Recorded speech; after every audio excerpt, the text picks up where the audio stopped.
Control. Your on-air automotive magazine with co-hosts Fred Staub and Les Jackson. Control. Everything you need to know about new and used cars. Control. Industry news. We'll fix or repair your car on the air. Control. Fasten your seatbelts and let us take the wheel. Now, your ride is about to begin. Control. Because you're on Cruise Control. Cruise Control. Cruise Control.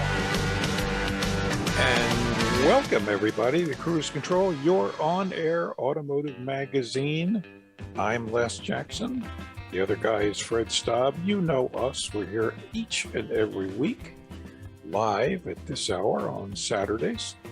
And, of course, as you know, we have lots of things to talk about in the auto industry, mostly good, but there are always a few little upsetting or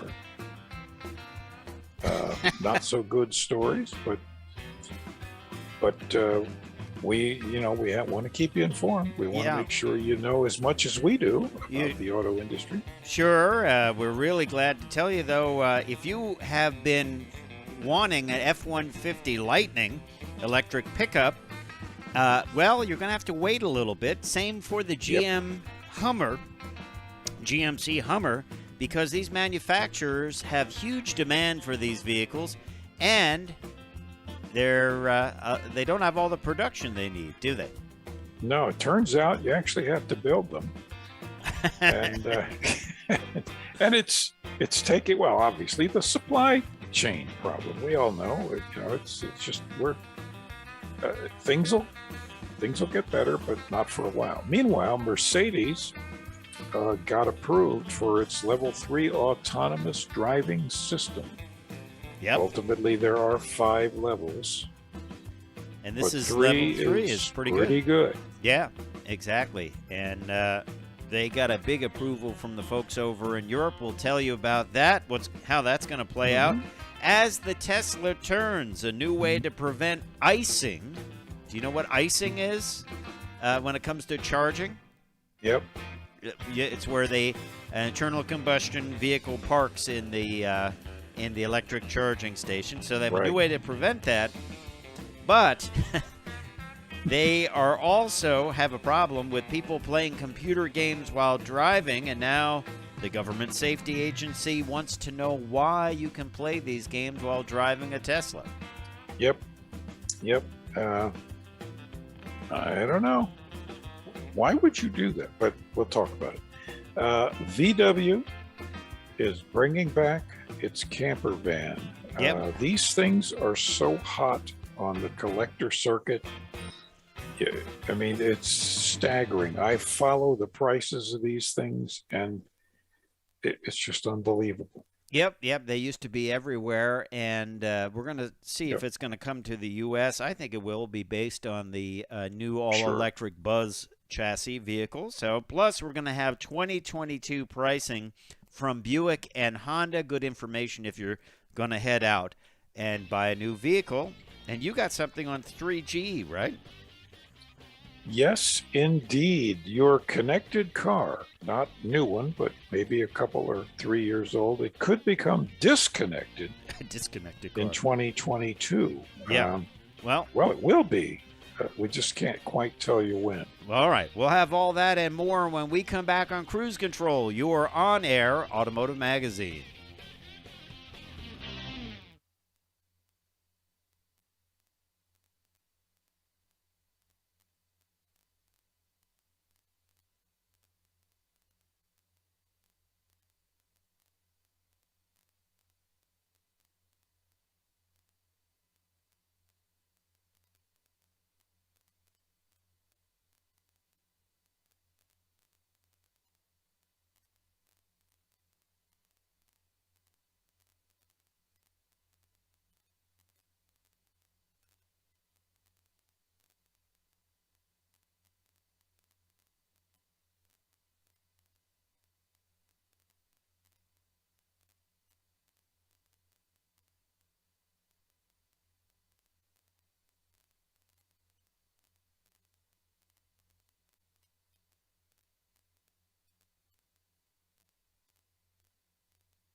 Cruise Control.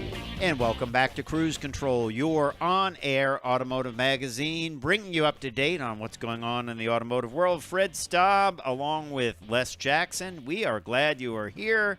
As always, don't forget, we're here always at this time, so tune on in and get ready to get some information about new vehicles. Whether you're just a fan of new vehicles, you like the technology, or you're going out to buy something, we got the info for you.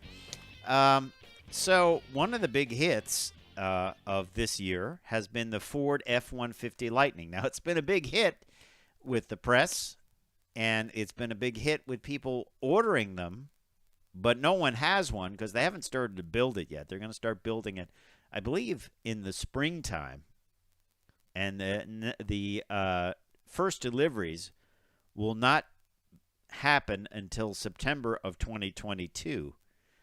But if you wanted a 2022 F-150 Lightning, too late. The reservations are closed. You're now into the 2023 model year, and the demand is very high. I think they have 170,000 reservations for these vehicles. Now, not all of them will become sales, but the CEO of Ford said they're hoping 80% of them become sales, and they just don't have the capability to build these things.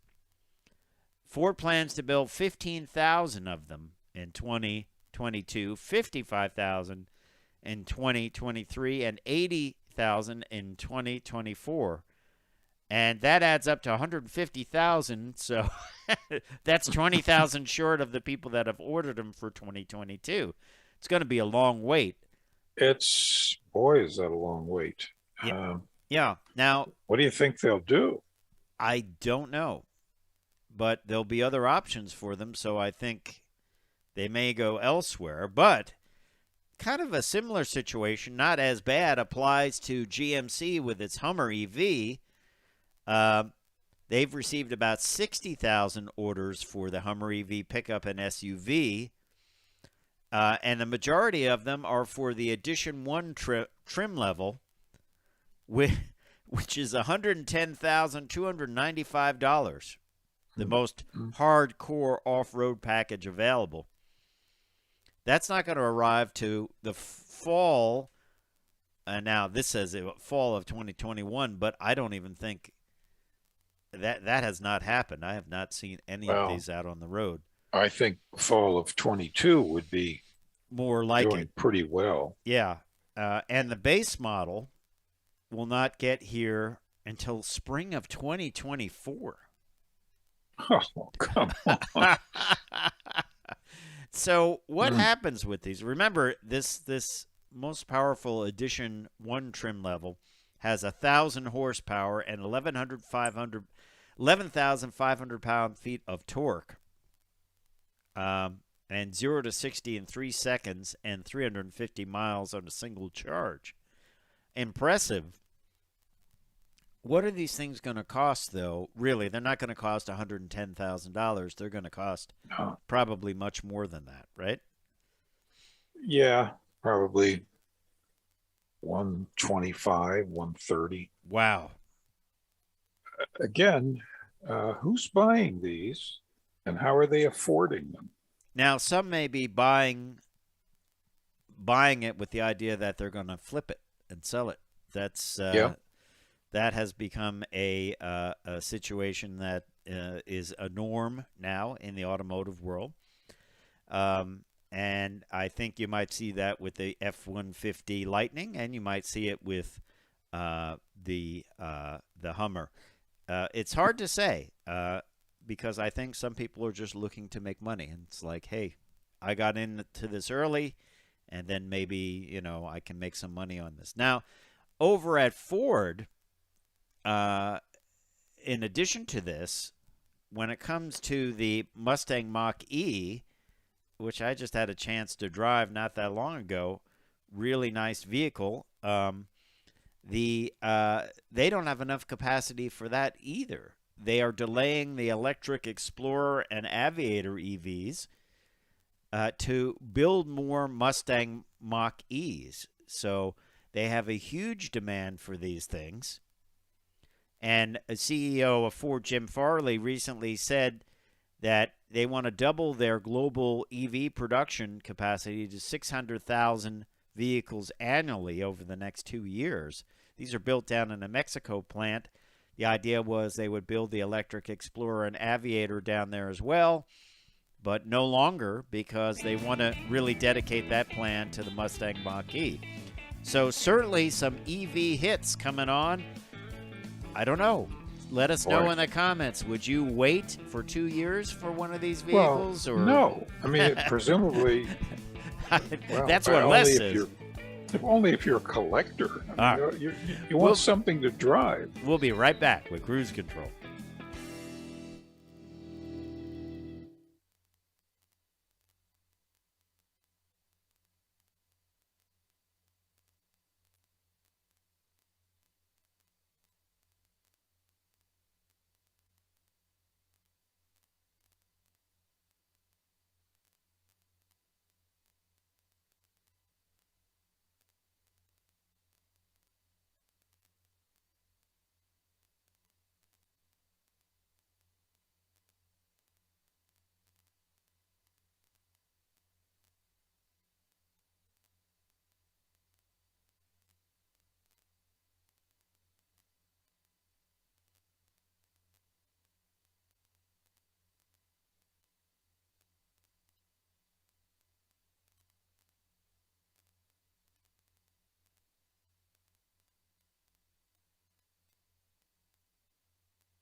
And welcome back to Cruise Control, your on-air automotive magazine.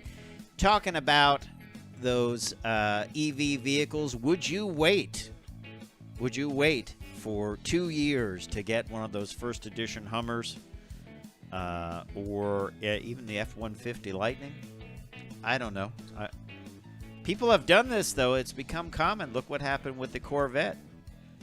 Yeah. They had to wait for multiple years, and I wonder if anyone that ordered one in 2021 and is moved. I wonder if people are still waiting on the lists for 2 years or so. I think so. Yeah. But that's the exception. Yeah. So other people have moved on. Now something else. one of the other topics we talk about, not as much as electric vehicles, but we do talk about it quite a bit, is autonomous driving. And big news from Mercedes. We talk about levels of autonomy, right? Like what's level 1 of autonomy? Is that like lane keeping or something like that? Where Actually, it stays? no. Well,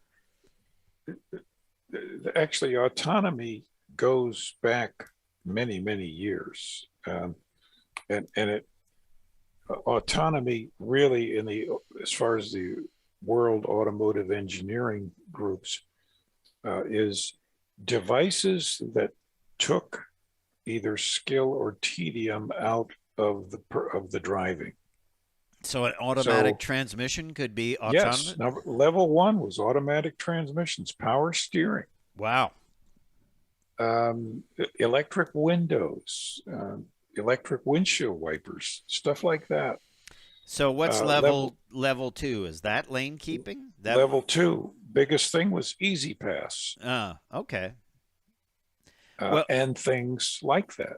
Now, and then also nav systems. The first nav systems were level 2.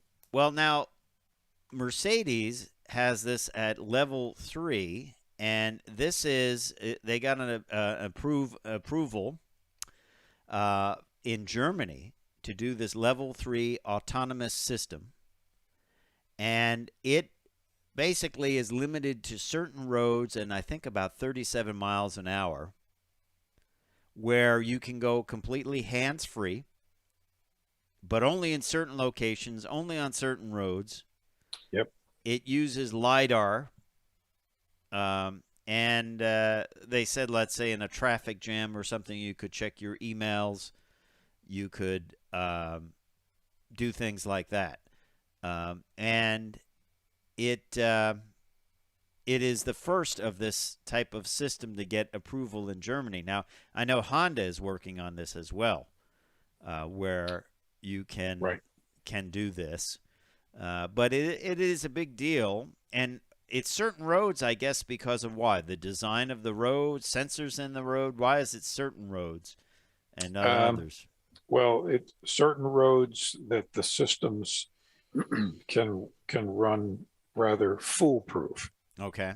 So they're wide open, usually interstates, or major secondary roads. They're wide open, visibility's great, weather isn't such a big concern. Mm-hmm. It has to work all the time. Yeah.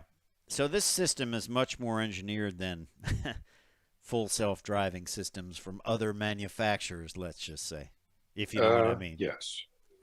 The technology exists. It's how you can integrate it. The system's called Drive Pilot, and it's been a big goal for Mercedes to bring this out. And it uses LiDAR, camera, radar, ultrasonic sensors, and more. And once again, it only works up to 37 miles an hour. So you're not going to be on the Autobahn at 100 miles an hour and letting this drive for you. But it certainly is useful in traffic jams, if they have such a thing like that in Europe. Do they have those in Europe? I don't know. Heavy traffic or suitable stretches of highway in Germany. So they say it also allows you to do things like online shopping in your vehicle while it's in this mode. Well, manufacturers want to get into that in a big way. This is the future. They want to get into that because they can make some big money on that. But hats off to Mercedes. Of course, Honda has a similar system that's been, I believe, approved for limited use in Japan. And we will be seeing more and more of this. Of course, you and I that's fine and useful. We don't ever want to give up completely steering vehicles. But, I'm more excited. I always say I'm more excited about electric vehicles than autonomous vehicles. And autonomous vehicles are going to be phased in much slower. Yeah, exactly. Because it requires tremendous infrastructure, remapping, all kinds of things. Redesign of roads. I mean, you've seen with the Tesla's system that's not full self-driving, it can get confused when the lines on the road are worn off or not painted correctly or something like that. So there you have it. Talking of Tesla, though, let's do our As the Tesla Turns segment, as has become popular lately. As the Tesla turns, this is actually quite an interesting thing. And apparently this happens around the country. It's called icing for internal combustion engine, icing, where people park pickup trucks or whatever in a charger stall, so people with electric cars can't charge up their vehicle. What is the point of this? Just to be a jerk? To be a jerk. Okay. Yeah. So there's a new trend in China. Apparently, this is happening in China. They have what we would call a sully port, but they call it a pop-up floor mechanism. Sully ports typically are those kind of ramped things, like if they don't want you to come into a building, they come up and you can't drive over it, or if you try to, you'll get stuck on it. Yeah. So these are going in. These are kind of like just a pop-up bar that comes up, so you can't park in the electric charging supercharger stall. And it looks like they might be eventually coming to the U.S. too, to stop bad behavior like that. Yeah. Because who enforces this? Nobody enforces it, right? If you came to charge your vehicle and there was a pickup truck there, could you call the police and say, hey, this guy's parked in this charging area? I would have to find out if it's a misdemeanor or could they tow your vehicle? I don't know. But it has to be an offense before the police can do anything. Yeah. I don't know. But it's just a stupid thing to do. It's just stupid. It is. Now, what would I do personally? Tow them out with a truck? No. I would render that pickup undrivable. Although the problem is then he couldn't move out of the spot at all, even if he wanted to. Even if it was pointed out you're a jerk, it's like, okay, I'll move it. He couldn't. Anyway, what do you think of this idea of them blocking it off, and you have to have an app, and once you hit the app and it recognizes that you have an electric vehicle, it will let you in? I think it's a good idea. I think it's sad that the world's societies have eroded in civility to the extent that we have to have something like this. Yeah. Yeah. I like the idea. And then someone said they'll just wrap a chain around it and pull it out of the ground. Well, then that's destroying property, so that's illegal, right? Yeah. That you go to jail for. Yeah. So also, as part of our As the Tesla segment, this is interesting. NHTSA, National Highway Traffic Safety Administration, is opening up an investigation, and it has to do with a guy named Vince Patton, who is a Tesla owner. We'll tell you about it when we come back on Cruise Control, your on-air automotive magazine. I'm Fred Staub. He is none other than Les Jackson. We will be right back with Cruise Control, your on-air automotive magazine. Check us out on Facebook, Twitter, YouTube, and more. We'll be right back.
Welcome back to Cruise Control. Before the break, we were talking about some antics going on with Tesla owners. There's always somebody. As the Tesla turns, Les Jackson. Yep.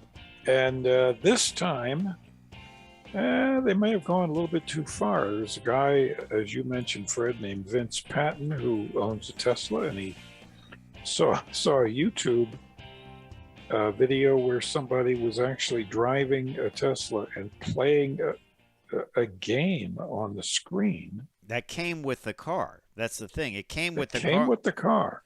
Right. And he thought, well, this shouldn't be allowed. So he tried it himself in his own. He went to a parking lot and tried it. Right. And was able to do this. He is a retired broadcast journalist from Portland, Oregon. He was able to play a game called Skyforce Reloaded. And he basically ratted out Tesla to the National Highway Traffic Safety Administration. Yeah, which you don't want to do. I mean, you know, if you're doing something wrong when you manufacture your cars, you don't want NHTSA to know about it. Well, now they do, and they're investigating it. Yeah, and they're not happy. I mean, if you've ever driven a car where you can play something like on, I'll give you an example, Android Auto, Apple CarPlay, you can play videos, right? You can only play them if you're in park. Yeah. You can't play them. Now, in Europe, you can have TV playing while you drive, believe it or not, which I don't think is a great idea. But that's okay in Europe, and that's a lot of BMW owners found this out and would bypass it so they could watch TV while they were driving, which is a really bad idea, I think. But anyway, here you're not supposed – my understanding is you're not supposed to be able to do that, right? You're not supposed to be able to – the driver is not supposed to be able to do that. Yeah. So – what will happen here? The NHTSA will go after them, I think. They'll go after them, and they'll issue in the worst case, they'll issue a cease and desist. And if they don't comply, they can essentially ground all their vehicles. And so eventually we might see something that a over-the-air update from Tesla that stops this, I would imagine, right? Yeah. So I predict that will happen very soon. Okay. And it's easy. He can send it out from home base, wherever Tesla home base is. Sure. In Texas nowadays, I guess. I don't know. Wherever it comes from. So here's a little bit happier story. And we don't know if this is going to come to the U.S., but I hope it does. Of course, you and I remember the VW camper van. It was very basic camping. You had like a little bed. You had a little two-burner stove, a little fridge, a little sink, and you would see the top of the vehicle would go up like this. There was a bunk up there, and these were factory campers. They're perfect, especially for the van life folks nowadays. Now, of course, the ID Buzz, this is another vehicle we've been talking about for a long time, the return of the Microbus. This is going to be an electric vehicle. It's built on VW's MEB platform. And we've seen some of these running around. There's all different types. There's work vans. There's the window van. Yep. They are going to build the California model, as that's what it's known as in Europe, the camper, on this van. And we know it's going to Europe. I hope it comes to the U.S. By the way, the ID Buzz, the standard model, will come with a 201 horsepower single motor rear-wheel drive setup, and you'll have an all-wheel drive setup available. And they're talking about a range of about 300 miles, which has become 340 miles, which has become kind of the standard now. It's quickly becoming the standard. I hope they do bring this camper out here, though. I think it would be perfect, wouldn't it? it's irresistible. They have to do it. There are hundreds of thousands of people who would want one. Yeah, exactly. I mean, they could amp it up too. They could put solar panels on the roof, what a lot of people do. They could do the famous 23 window version. Oh, wow. Yeah, I guess they could. I think we'll see it. I think it will be a modern version. It'll probably be all electric for cooking and things like that inside with an induction cooktop, a modernized version of that. As I said, solar power for lighting inside, I'm sure. Something really neat. And I think this is going to be a big hit. Once again, though, Les, it's a vehicle we've been talking about for years now. We have. At least 3 years. Yeah. Just happening so slowly. And it's coming out in 2024, and I'm sure as soon as it comes out, you'll be able to order your 2028 model. But exciting. That's right. You can order it for your 60th birthday, and you're now 45. Yeah. Well, let's talk about some pricing of vehicles you probably can get, though. Buick Encore pricing, their little crossover hit the market here in 2013, and it is going to get not much of an update for its new model year, but that's okay because it is a cool little vehicle, a little crossover. There's some thought that this vehicle may go away because they have the larger Encore GX in their lineup. But who knows? Very few changes. Pricing, though, for this is good. $25,795. That is for the 2022 Encore, including the $1,195 destination charge.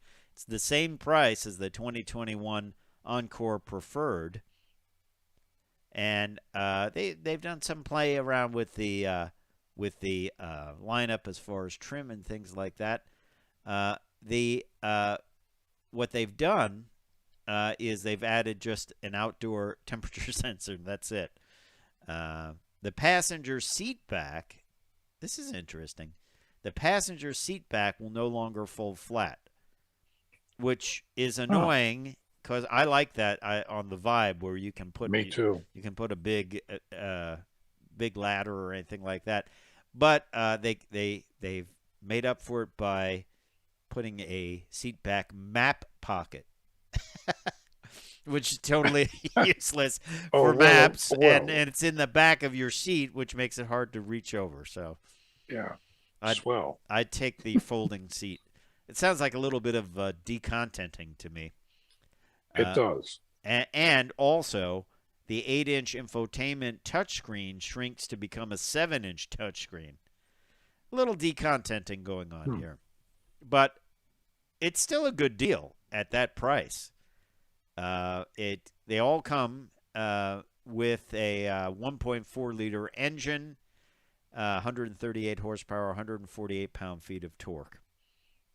So they've whittled down to the base model and preferred model for 2021, and the next year for 2022 year, the base departs, so it's only one model available. There is an electric heater and defroster that replaces the traditional heater core system. Now that's interesting. I did not know that people were replacing those. Even on internal combustion powered cars. Makes sense. I mean, because one of the benefits of an electric car I've found is instant heat. Instant heat. Instant defrosting. So it seems to me that this would be a better way to go on all internal combustion cars. I frankly think it would be smaller and less complex than running heating and cooling system and having a heater core and all that, wouldn't it? Well, I'm sure it is. And lighter. I think it'd be lighter, wouldn't it? Got to be lighter. So, but it's in the old days, not too long ago, there just wasn't enough battery or alternator capacity to run that heater. All right. The electric heater. Now, let's talk pricing on the Passport, the Honda Passport. Of course, they're coming out with a tougher Trail Sport version of this for 2022. The most expensive for 2021 year, the model's most expensive variant, the Elite trim, cost $44,180 for the new model year. There is a much more expensive model at $45,430. We'll kind of break down some of the changes of this vehicle when we come back on Cruise Control, your on-air automotive magazine. Stay tuned.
Control.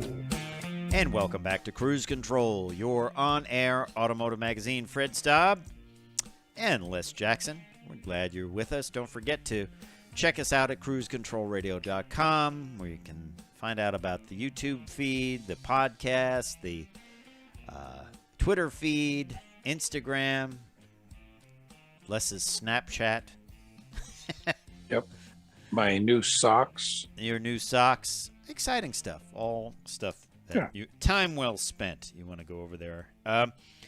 This is kind of a talking tech segment, but it's an old talking tech segment in a sense that your connected car may be disconnected in 2022. Yeah. And we'll want to tell you why about this. We have an article that we've posted up from the drive on our Facebook page. If you want to go over there and check that out. And while you're there, give us a like. We always like that. But turns out some of the older connected cars, and this can be anything from OnStar to hotspots to information about traffic, all of that, a lot of these cars, not that long ago, were built with 3G systems or 3G software and hardware. And what's happening, if you didn't know this, I didn't frankly think about it, but they're shutting down the 3D network in 2022 pretty quickly. I think T-Mobile is, and AT&T, Verizon, they all pulled the plug on this because they feel 5G is here. For folks that don't have a 5G phone, they probably have a 4G phone because that's been around for a while. Yep. And why keep the 3G hot when you can take that down, get more tower space, and spend more on 5G to expand the 5G network? Now, this affects, as I said, many things like in-nav traffic and location data, Wi-Fi hotspots, emergency call services, remote lock-unlock functions, smartphone app connectivity, even concierge services. And many of these vehicles will just no longer work when 3G is not. Yeah, and these vehicles could be as new as 3 or 4 years old. Yeah, if you go over to that article on our Facebook page from the drive, it kind of lists them all out. Now, the fix for some of these, there will be a fix for some of them. Some of them you can download software, which will make it 4G capable. Some will require hardware change. And some automakers like Toyota and Lexus are not planning to retrofit the affected vehicles. You'll just, frankly, lose that connectivity. That's right. Come in and buy a new vehicle. Throw this one away and buy a new one. GM has started pushing a free over-the-air update in October to keep OnStar running post 3G. But some vehicles as new as the 2015 model year will need a hardware swap. Tesla will gladly charge you $200 to upgrade your older Model S model. Well, sure. Do you anticipate the aftermarket jumping in on this? I thought about that. Something that you could easily plug into an OBD2 port or something like that. Maybe change out a head unit. I don't know. I mean, it's interesting. I don't know. It might be that these systems are so different between vehicles that it would just cost too much to build individual systems. If you look at the list on that article, it's everything from Bentleys to Toyota Corollas that could lose connectivity. And I don't think people will care about their nav systems, but I think they will about their phone connection. Yeah. I'm not sure what's going to happen here, but I think that you and I are pretty knowledgeable about this stuff. I did not realize they were shutting down 3G. I didn't either, which pretty well means hardly anybody knew. Yeah. Which they're not going to just send you a new phone like, hey, your phone no longer works. Here's a new one. In the old days, they would, but not now. In the old days, they would. Yeah, in the old days, they'd say like, hey, select from this list, but not anymore. So that will be a big surprise. And if you have an older cell phone, that's not going to work at all either. That's right. Well, let me pair my phone to my 2008 S-Class Mercedes. Yeah, it's not going to work. What? You mean it won't pair? Well, and this article on the Drive was pretty interesting because they said get used to this. As the Internet of Things gets more deeply ingrained into vehicles, as they age, you and I have said this, what age is the worst on a vehicle? And it is infotainment and electronics.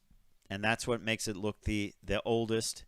And now it won't just age and say, look at you, you're rocking a cassette deck or a CD player. It just won't work. And you'll lose functionality that you're used to it. On the other hand, it will get better with 5G. And as this article said, 6G is already on the horizon. I don't even have a 5G phone yet, so.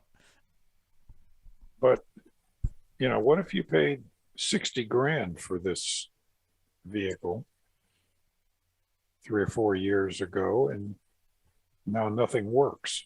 Yeah, I mean, it won't be that nothing works. Your nav system might work, but you won't have traffic information, or you won't have, the emergency call information, which, frankly, a lot of people don't use. They never try, but if they need it, they might really need it, and it might not work, which would be a bad surprise, frankly. I bet you that becomes an app for smartphones. Well, we've seen this with OnStar. They made it an app for smartphones. So I agree. Yeah. And some smartphones sense that you've had a crash and came to a sudden stop, and they actually automatically dial the local 911, which I think is a great thing. And that actually helped a guy out that had an accident on a farm. I believe we did that story not that long ago. And it was great news. It was great news. So let's do a little quick tech story here. It comes to us from the folks at Volkswagen. And it involves one of my favorite cars, the Volkswagen GTI and Golf R. And it has to do with pedestrian braking, front assist. And what's interesting about this system, typically they're radar-based, but with the 2022 Volkswagen Golf GTI and Golf R, the front assist feature will help avoid collisions with cyclists and pedestrians. This also adds a camera to the radar, so it can sense more things like cyclists and pedestrians. What's interesting here is it's an amalgamation of two systems.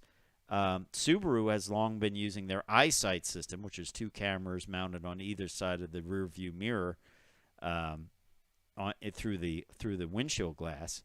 And it looks like Volkswagen is adopting this as well to get a better view of obstacles that could be causing you a problem.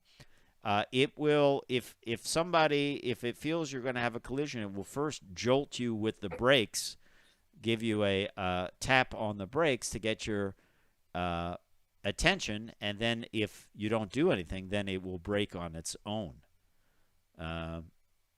So interesting system, just another adaptation of camera and radar. So, hey, we appreciate you listening to Cruise Control. Don't forget to check us out at cruisecontrolradio.com. There's all sorts of things to look at, like our Facebook page, Twitter feed, podcast, YouTube page, and more. Time for me to say I'm Fred Staub. I'm Les Jackson. We are going to see you down the road. Bye.